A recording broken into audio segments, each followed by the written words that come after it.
আসসালামু আলাইকুম, welcome to Ismail channel. আমি এখন অবস্থান করছি ইন্দোনেশিয়াতে। ইন্দোনেশিয়ায় পাহাড়ের উপরে যাচ্ছি। আপনাদেরকে সুন্দর ভিউ উপভোগ করার জন্য আপনাদেরকেও পাশে রাখতেছি। আপনারাও দেখবেন যে সুন্দর কি অপরূপ দৃশ্য, পাশে থাকেন। আমি এই পাহাড়ের এই প্রথম এই যে এত উপর থেকে নিচে নামতেছি, নিচে থেকে উপর উঠতেছি। আমি আসলে এত মোটরসাইকেল পাহাড়ের উপরে চালাই নাই, এই প্রথম। তবুও ইনশাল্লাহ সাহস করে চলে গেলাম। এই জায়গায় আসতে আমার প্রায় 2 ঘন্টার উপরে লাগছে সিটি থেকে। শুধু আমি পাহাড় দেখার জন্য আমার খুব শখ, এই গ্রাম ঘুরি দেখার জন্য। আমার ছেলে ভয় পাচ্ছে যে বাবা এত উপর থেকে আমরা নামতে পারবো কি না। একদম খাড়া রাস্তা, তবুও ছেলে পাশে একদম সামনে বসে ভিডিও বানাচ্ছে ইয়ালিদে, আর বলতেছে বাবা অনেক সুন্দর, অনেক নাইস।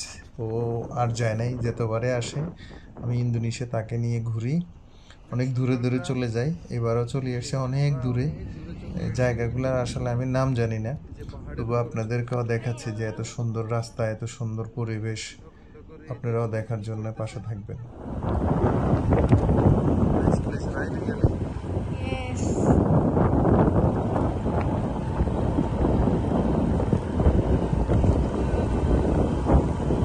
আমার খুবই ইচ্ছে জাগে যে এরা এই পাহাড় থেকে শহরে যাইতে হলে 2 ঘন্টা সময় লাগে। এরা কিভাবে বসবাস করে, আর এত বড় বড় পাহাড়, পাহাড় থেকে ধানগুলা কেটে। আসলে এখানে একটা জিনিস ভালো লাগছে, পাহাড়ের উপরেও সুন্দর করে রাস্তা দেওয়া, যে মোটরসাইকেল বা ছোট পিক আপ যাইতে পারে। এটা আমি খুব ভালো লাগছে যে যে কোনো জায়গাতে ছোট একটা পিক আপ যেতে পারে। আমার থেকে এটা ভালো লাগছে। এই যে এখানে এক ইন্দোনেশিয়ান আন্টি ধান রোপণ করতেছে পাহাড়ের উপরে। এটা কিন্তু অনেক উপরে, আপনারা দেখতেছেন কিন্তু সমতল। এখানে উঠতে আমার প্রায় 2 ঘন্টা সময় লাগছে। এটা কিন্তু একদম পাহাড়ের উপরে উপরে দৃশ্য আপনাদেরকে দেখাচ্ছি। এখানে উঠতে আমার 2 ঘন্টা মোটরসাইকেলে লাগছে।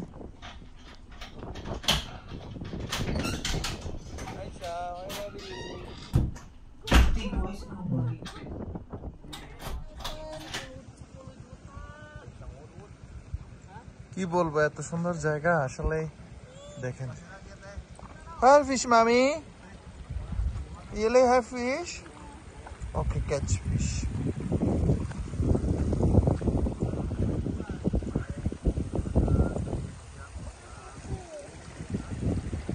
ইন্দোনেশিয়াতে আছি, ইন্দোনেশিয়ার রিয়েলে দেখেন পাহাড়ের উপরে রাইসা ইয়ালিদ। Yalid. Gitu terserah. Terima 75. Yalid driver. Tol bensin. Raisa kam. 6 jutaan. Hari tadi aku 10 juta. Coming. আমার থেকে অনেক ভালো লাগে যে এরা রাস্তাগুলো সুন্দর রাখছে এখনো। এত পাহাড়ের উপরে এরকম সুন্দর করে রাস্তা রাখা, মানে কি বলবো। আসলে মোটামুটি এরা শহরে বন্দরে যাতায়াতটা ঠিক আছে, যে অন্তত পাহাড়ের উপরে হলেও যে মোটরসাইকেল এবং কি পিক আপ ইউজ করতে পারে। তো এটা আমার থেকে খুব ভালো লাগছে যে অন্তত যাতায়াতটা অনেক ভালো। যাই হোক, অন্তত রাস্তা তো আছে, পাকা রাস্তা, এত ভাঙ্গাচুরা না, মোটামুটি ভালোই। ওই এই দেখেন কি সুন্দর ছোট ছোট ঘর, আর এত দূরে এখানে বসবাস। আমরা আসলে ভালো আছি। কমেন্ট করে জানাবেন আপনাদের থেকে কেমন লাগছে এই যে অ্যাডভেঞ্চার ইন্দোনেশিয়ার চলাফেরা, মানুষ, যাতায়াত। আসলে আলহামদুলিল্লাহ, আমরা যে স্থলপথে, আমাদের দেশ অনেক ভালো আছে এখনো। এরা কত জঙ্গলে, কত ভিতরে থাকে, কিন্তু এদের রাস্তাঘাটগুলা মোটামুটি ভালোই আলহামদুলিল্লাহ। আসলে দেখার মতন একটা দেশ, খুবই সুন্দর পরিবেশ, অনেক বড় দেশ। তো দেখেন এই যে ছোট ছোট জমিন পাহাড়ের উপরে, আর এই ঝর্ণার পানি দিয়ে এই চাষগুলা করা হয়। একদম পাহাড়ের পানি থেকে এখানে ঝর্ণার পানি দিয়ে চাষ করে। টায়ার্ড, সরি মামি। দেখেন আমরা একটা পাহাড়ের উপরে আছি, এখানে জমিনের উপরে ধান নেওয়া হচ্ছে।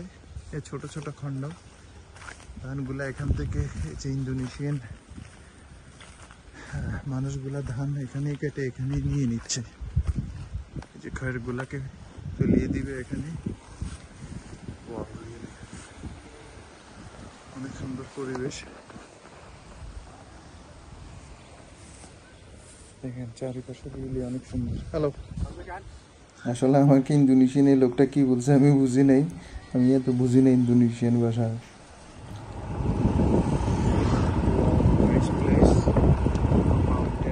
ইন্দোনেশিয়ার ভিডিও কেমন লাগছে জানাবেন। আর ঘুরবো ইন্দোনেশিয়াতে, যাই কদিন আছি আপনাদেরকেও দেখাবো ইন্দোনেশিয়ার সুন্দর সুন্দর প্লেসগুলো, ইন্দোনেশিয়ার কালচার, ইন্দোনেশিয়ান পরিবেশ, ইন্দোনেশিয়ান ঘরবাড়ি আর ইন্দোনেশিয়ান চলাফেরা। পাশে থাকবেন আমার সাথে। আর ইসমাইল গ্যালির চ্যানেলকে সাবস্ক্রাইব করে দিবেন, লাইক দিবেন, শেয়ার দিবেন। আল্লাহ হাফিজ, আসসালামু আলাইকুম।